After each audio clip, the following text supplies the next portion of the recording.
Well, good morning, everyone. It's good to see everyone here today. My name is Geno Merli, and I'm going to present not a sermon, but the famous Christmas Carol by Charles Dicken. I assume everyone has seen this, and even the Muppet version of this process. But this story is actually very good, and I want to just break it apart into probably four major things, and I'm going to show some clips so that you really will get the point of what Charles Dickens was trying to get across. He was a Christian, by the way, and he had Christian themes, and I think this story is really impactful. So let's get started, first of all. Where can I see them? There he is. Charles Dickens essentially published this 6 days before Christmas, and it became like a gigantic bestseller. And it's all versions. There's many versions of this, including plays that are done every single year. Next slide. So I want you to take a look at this. There are main themes here. And everyone knows that Scrooge, one of the major characters, is redeemed by the end of the story.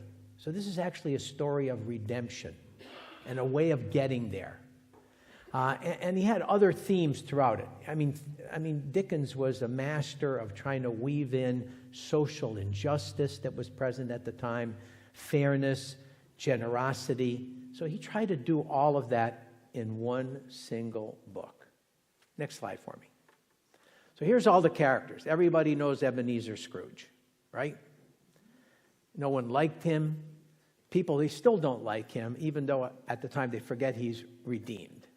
And then we have Jacob Marley, who's going to be our first ghost that's going to set the stage for us about redemption.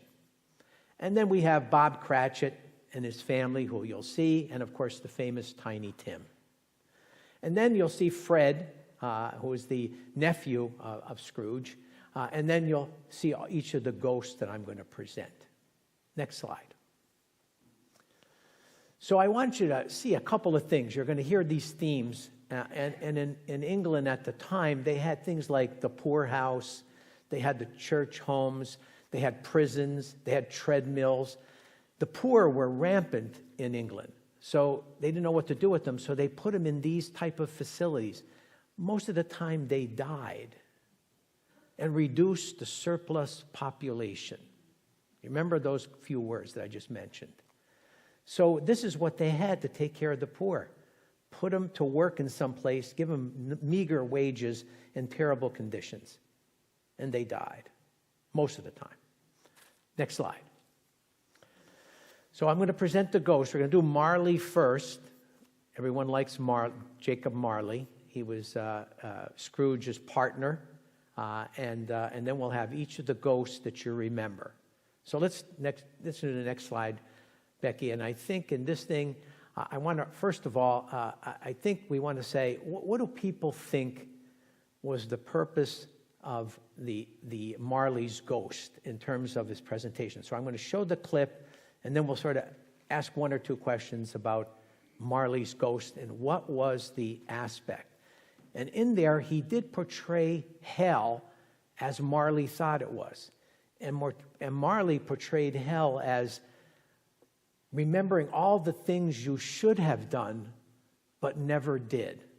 All the relatives you didn't talk to, or brothers or sisters that you didn't communicate with, or people that you helped on the street, or the beggar that you walked across the street not to give him any money. You know, the panhandler in Center City, Philadelphia. You know, you cross the street. You don't want to be bothered with them. Or you even walk by them and don't even look at them. Okay? So the point is, he looked at hell as that way. All the things he should have done but could never do. But that was how Marley looked at it. Okay, we're going to play the clip now. So keep your eye on this. It's pretty good.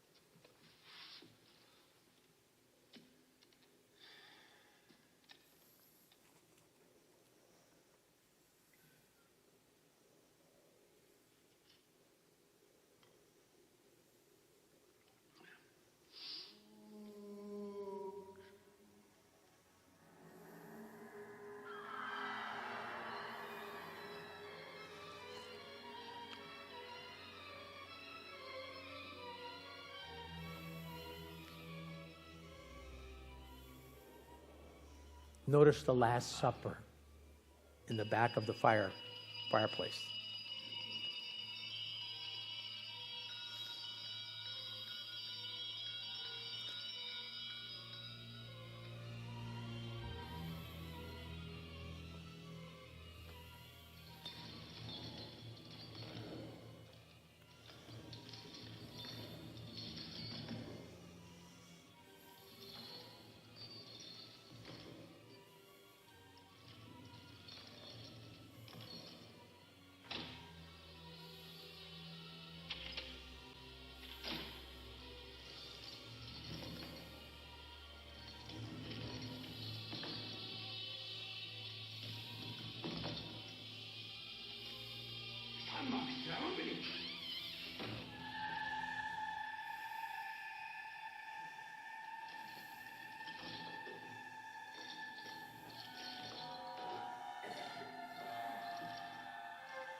Much.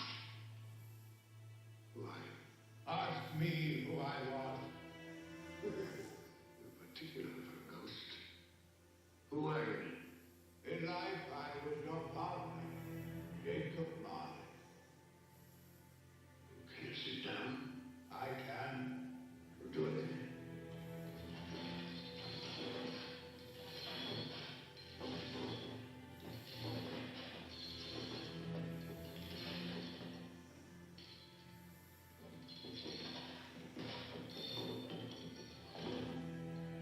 You don't believe in me.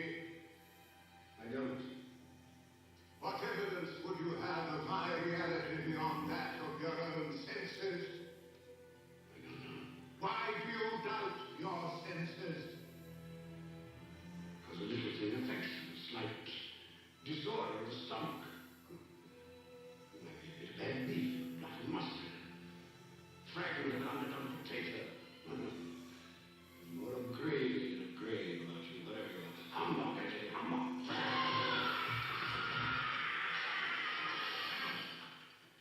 Mercy. Dreadful apparition. Why do you trouble me? Man of the world divine, do you believe in me or not? Do I must. Why do spirits walk the earth? Why do you come to me? It is required of every man that the spirit within him should walk abroad among his fellow men and travel far and wide. And if that spirit goes not forth in life, it is condemned to do so after death. It is doomed to wander through the world and witness what it cannot share, but might have shared, and turn to happiness. Chained, tell me why. I wear the chain I forged in life. I made it link by link and yard by yard. Is it pattern strange to you? Or would you know the weight and length of the strong coil you bear yourself? It was as full, as heavy, and as long as this 7 Christmas Eves ago, you have labored on it since. It is a ponderous chain. Receipt of chain. Mine were invisible until the day of my death, as yours shall be. Tell me, Wallace, speak. Comfort me. I have none to give. My spirit never walked beyond our counting house. In life, my spirit never rode beyond the narrow limits of our money-changing hole. No doubt of that. You always were a good man of business. Business? Man, So, pretty riveting. What do you think the story is behind Merli's ghost here in our audience? What do you think the story is? So, I'm not going to, of course, ask for hands to be raised, but let me just tell you, that's such a powerful piece because it's Lazarus and the rich man. Remember the story? Let me just read it to you, just really quickly. So Lazarus is at the table of the rich man getting nothing except for scraps. The dogs are licking his sores. They both die. Lazarus goes to heaven, but the rich man goes to hell. And the rich man says, but Abraham replied, son, remember that in your lifetime you received your good things, while Lazarus received bad things. But now he is comforted here, and you are at agony. And besides all this, between us and you, a great chasm has been fixed, so that those who want to go from here to you cannot, nor can anyone cross over from there to us. And then the rich man said, I beg you, Father, send Lazarus to my house to tell my brothers to change their ways. That's what Marley was doing. He was telling Scrooge, if you don't change your ways, you will be just like he is, wandering the earth forever. Because mankind is our business, right? You heard that a few times. But Scrooge forgot about that. But the point here is this is a very, very important point that Dickens wanted to get across to the audience who read his book, The Lazarus and the Rich Man Story. Now, I put here once again about hell. The ghost uses hell as things you should have done but never have done. You forgot or you bypassed them. And by the way, I see this all the time when I go across the street to where I work, and there's always street people at the corner begging for money. And what do I do many times? Just walk by them as if they didn't exist. Now, maybe I should take out my wallet and start giving out money to each of these people, but I don't even do that. And it's one of those things I often think about. Or when I drive off the bridge and there's beggars all waiting there, people who are panhandling for money. So I think this is a very important story. I hope you remember this piece, especially Marley's ghost and the way it is portrayed. Okay, let's go to our next slide. So what's the first ghost? Does everybody remember? Christmas Past, right? And there's a couple things that I want to show you. And in this part of the ghost, this first ghost, Christmas Past, they show Scrooge's early life. He was put in a boarding school early on in his life, and he lived at the boarding school. And it was sort of sad, and missed his family completely. And then, of course, his sister, Fan, came and was able to convince his father to take him back. So he did take Scrooge back home for about 3 days, and then put him to work. And he worked in the famous Fezziwig shop, where he was an apprentice there. But then he meets Belle, and he falls in love. And he's going to get married. And the issue here now is he has changed a bit because he's gotten into business, okay? And if you look at here, the book of Ecclesiastes, and Mark highlighted this when he did the book of Ecclesiastes for us, wealth is a very important aspect here. And the more wealth you have, sometimes the more wealth you'd like to accumulate. Like, say you're a business person and you do a lot of transactions and make a lot of money. There's always more money to be made. Always more money to be made. That's why corruption happens. Because money, and of course we saw this in the book of Ecclesiastes, that it's all fleeting. And money is the root, the love of money is the root of all evil. So I think this is an important aspect, but I want to show you what happened to Scrooge in his personal life because he got involved in wealth accumulation. So let's play I think the video's up. With your eyes closed, open them. Open them wide.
daughters in their suitors. And there, I've forgotten our beautiful children.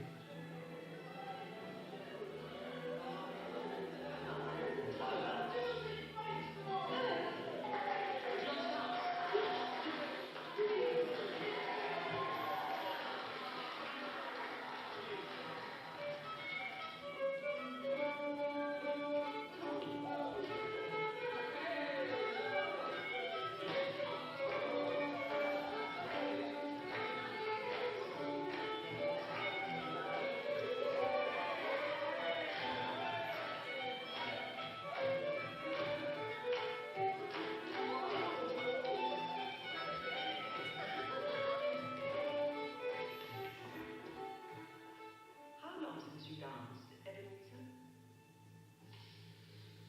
Wasted time, dancing. You didn't think so then?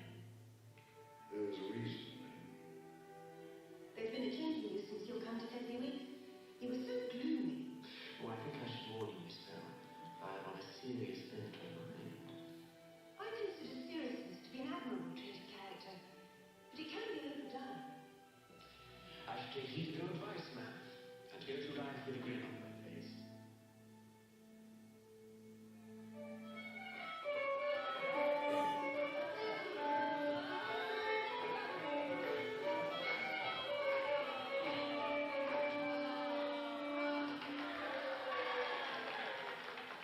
Come along, you two festnuts, Roger the Cavalry. Time enough to start in the front when you're old and fat like me, eh? Oh, I just partner my wife before the young scamp goes dancing off with her. What a difference it makes, Ebenezer, to travel the rough road of life with the right female to help bear the burden. What a lucky man I am! Shall we join the others? My pleasure, Miss Bell.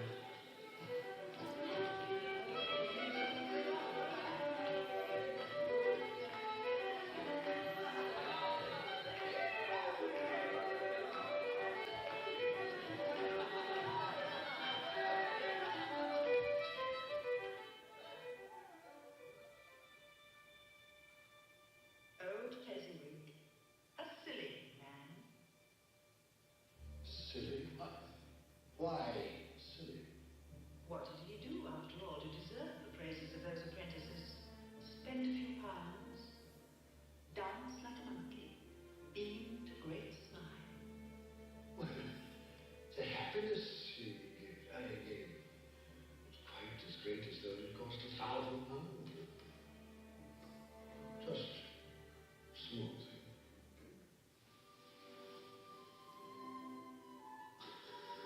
Bell, are you in love, Ebenezer?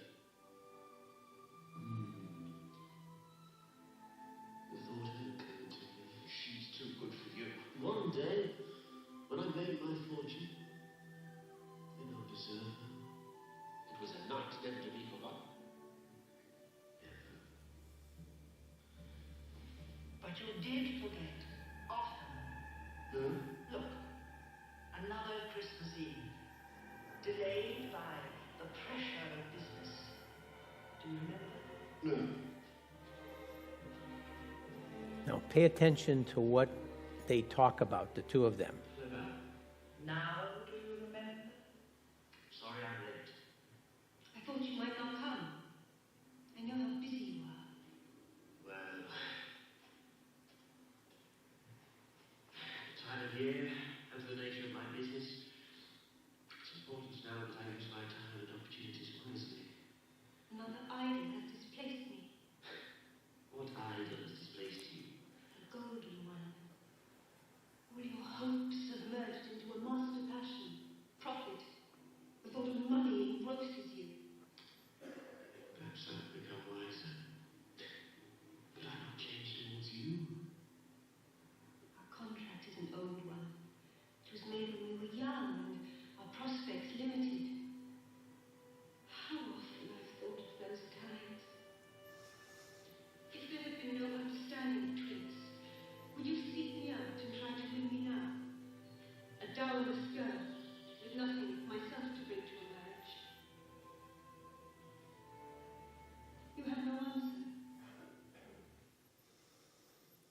So, what happened to Scrooge?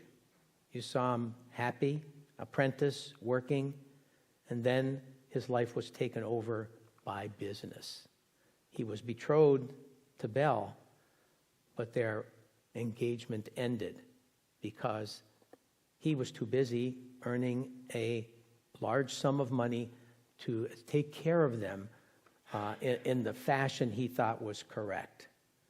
So what happened was they didn't get married and work through things because she was a dowerless woman. She didn't have a big dowry. And so he changed his whole approach and lost Belle. Now, of course, this ghost finally leaves him because he doesn't like what the ghost was showing him. And he essentially tries to extinguish the ghost. Now, some people believe that the ghost is the Holy Spirit, but that's a little far-fetched. But the point is, he changed dramatically. Next slide.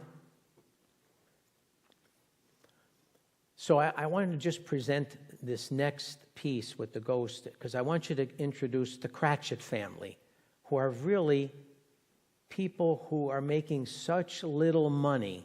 The husband, 15 bob a week, which is hardly anything. And yet they were thankful for what they had. But I want you to hear a few things in this segment. So, Beck, we're going to play this segment.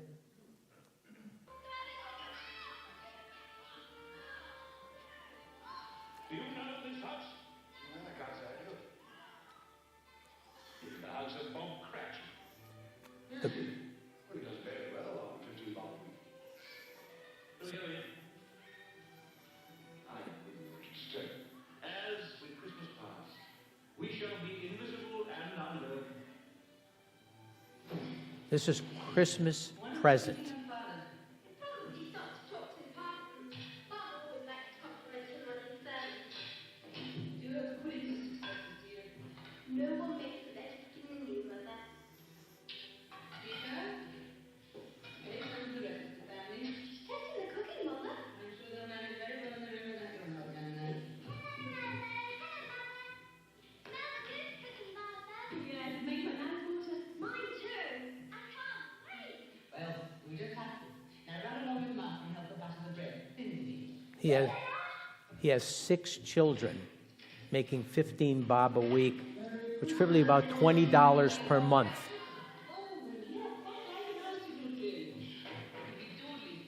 Father has a long talk with the minister. Don't smash. This is the pudding kicking in the fire. It's like a giant snake inside the copper. How long will your brother and sister take? She did it. How did you behave in church? As good as gold.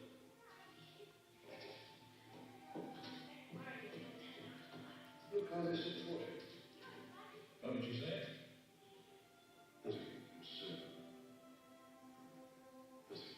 Somehow he gets support for sitting by himself so much. He thinks the strangest things. He told me coming home that he hoped that the people in church saw him because he was a brother, and that it might be pleasant for them to remember on Christmas Day who it was that made lame beggars walk and blind men see. It seems to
So you see the Cratchit family, and you get to see all the characters, and Tiny Tim is the biggest character there that you saw. And Scrooge will ask the ghost of Christmas Present, will he survive? And the ghost of Christmas Present says, I see a crutch, but the child did not survive. And then Scrooge is sort of sad, but then the ghost turns to him and says, remember, we need to reduce the surplus population. So what if he died? So Scrooge was totally oblivious to his person who was working for him, Bob Cratchit. But look how thankful he was for what he had, which was so meager. So everyone doesn't like Scrooge. I didn't like Scrooge at all at that point in time, even though I've seen the movie about like 100 times. And I know the end, but the point is the change. So let's look at the next slide. And this is going to be a very important one. And these are going to be, see, the two children. Do you remember the piece where the ghost of Christmas Present opens his robes and he sees two children? Do people remember that? What do you think the two children represented? Ignorance and want. Okay? So let me show the clip on this, because ignorance and want are very important points. Okay. Oh, now. Sure, I come to this place. The name would mean nothing to you. It's a place, like many in this world.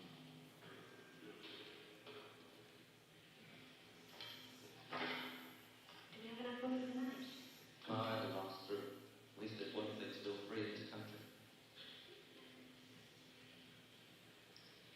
Mary, piece of egg cooked. They're too hot. Be cold soon enough. Where did you get these, Father? I didn't steal them, if that's what you're saying. She didn't say you stole them, Ben. She should have the respect. Get the ring to go. They fell from your cart into the road. Your father's not a thief, Bill. Not yet.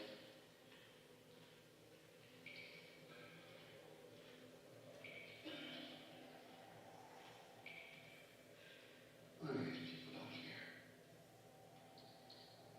Men and women in rags, children eating scraps. They're institutions. Remember them. Remember the institutions.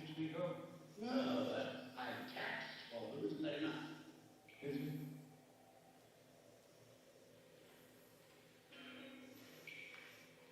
Ben, come back to the fire. Look at these hands, Nick. They're hard hands. They've done hard work. I want to work. I want to have bread for my children. It's not right that there's no work. Together, Ben. That's the important thing. I love you, mate. I love the children.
So, very powerful scene.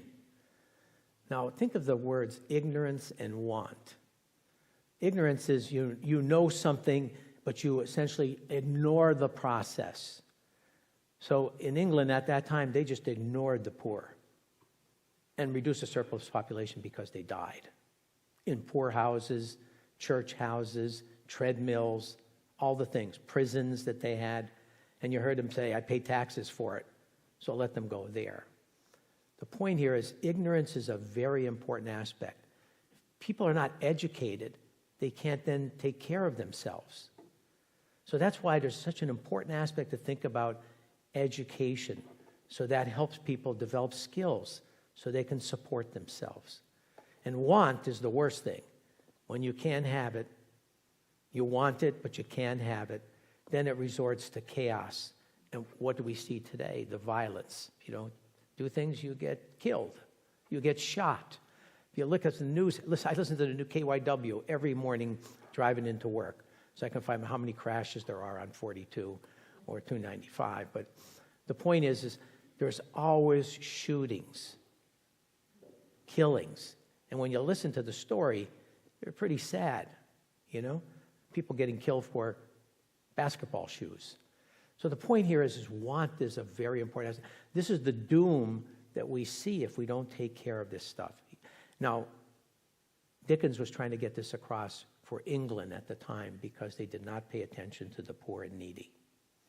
But we should be doing that as well, in some way or other, okay?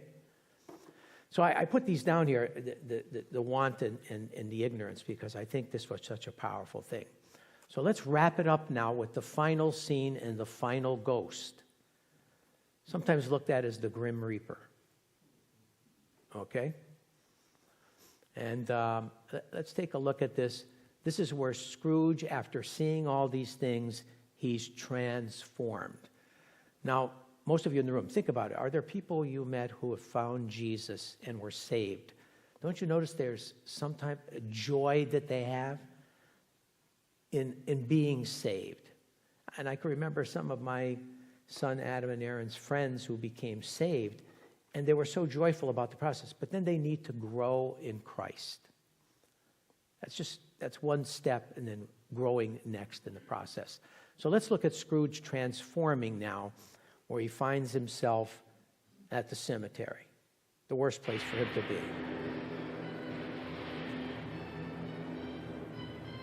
What is this? I thought we had agreed that you would transport me home.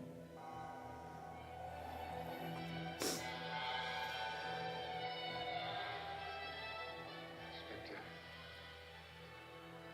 something informs me that the moment of our parting is at hand. I know it, but I know not how. Tell me, what man was that who we saw lying dead?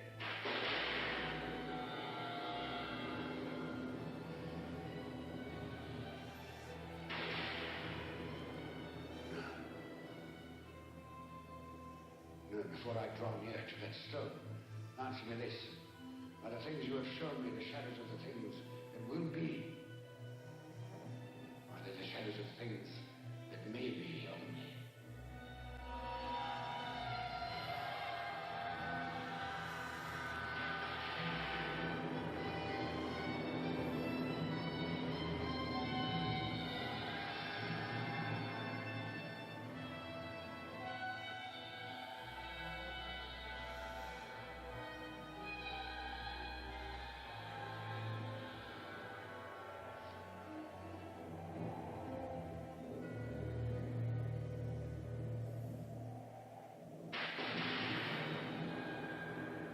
Men's courses will foreshadow certain ends. I accept it. But if those courses be departed from, the ends must change. Tell me that is so by what you show me.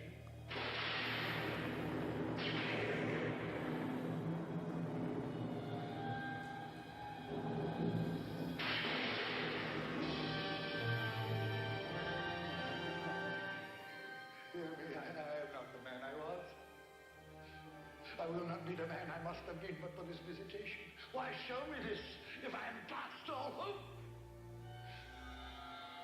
Good Spirit, your nature intercedes for me and pities me. Say that I may change these things by an altered life. I will honor Christmas in my heart and try to keep it all the year. I will live in the past, present, and the future. The spirits of all three shall strive within me. I will not shut out the lessons that they teach. Tell me that I may sponge away the writing on this stone. Spare me. Spare me. So, do you think he was saved now? How many people think he was saved? So, he doesn't say that in the book, but you heard him repent. And it's changed his whole life now. So, the story of redemption of Scrooge was showing Christmas past, Christmas present, and the state of his worker, Bob Cratchit, and other people, the poor. And then finally at the grave site. Because remember, once you get to the grave, unless you're saved, that's it. You can't be prayed out of death. And all of us have seen death in this room. And it's final. I see death all the time in the work I do. So I want you to show the transformation that happened here with Scrooge in this story. And let's look at the final slide. There's a couple of things that I picked out here that I thought would be important, that you need to be saved. Being saved is the most important aspect as we as Christians, you know. And those out there who are our friends and family members, how we labor at family members who are not saved. So think about that. These are some quotes from the New Testament about being saved and the need to be saved and being with Christ. And the last slide for the presentation shows us that A Christmas Carol was written for the purpose of redemption. So are we all redeemed in our congregation today? Maybe not. Maybe some are not or on the verge of it. But I think the point here is that redemption in Christ is what we should strive for. And that's the most important aspect. So when you go away from this now and you see this movie on TV in this time of year, think of these things that I just showed you. Think about them. Think about helping the panhandler, or think about, seeds of hope. Think about other things that we could do to help people. So when I work every day, I deal with people who have situations in their medical diseases they have that they will never get better. Their end will be that they will die. And my job is to sort of help them to try not to get there. We all will die. But the point is reaching out to people. So my ministry is every day working with patients whose needs are tremendous and they can't be fixed. So I help them deal with that process.